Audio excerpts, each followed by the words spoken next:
আসসালামু আলাইকুম। গণপরিবহন চলাচল সংক্রান্ত একটি গুরুত্বপূর্ণ খবর এখন আপনাদের সামনে আমি পড়ে শোনাব। তাই লাইক, শেয়ার ও সাবস্ক্রাইব করে সাথেই থাকবেন, এমনটি অনুরোধ থাকলো। রপ্তানিমুখী শিল্পের শ্রমিক ও সংশ্লিষ্টদের কাজে যোগদানের সুবিধার্থে সব ধরনের গণপরিবহন চালু করার সিদ্ধান্ত নিয়েছে সরকার।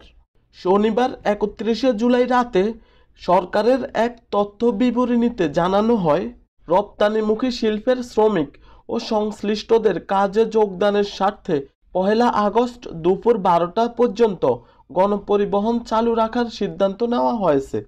অপরদিকে তৈরি পোশাক শিল্পের মালিকদের সংগঠন বিজিএমই এর সভাপতি ফারুক হাসান বাংলা নিউজকে জানিয়েছেন, ঢাকা, নারায়ণগঞ্জ, গাজীপুর, সাভারের শ্রমিকদের ও সংশ্লিষ্টদের ফিরতে 1 জুলাই রাত 8টা থেকে 1 আগস্ট রোববার দুপুর 12টা পর্যন্ত সব ধরনের গণপরিবহন চালু থাকার কথা সরকারের পক্ষ থেকে বিজিএমকে জানানো হয়েছে।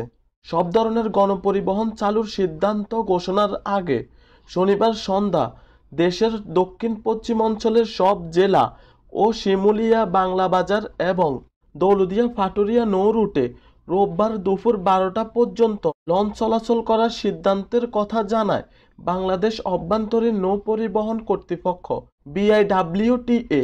এই ছিল খবরটি। শেষ করছি। সবাইকে ধন্যবাদ। আসসালামু আলাইকুম।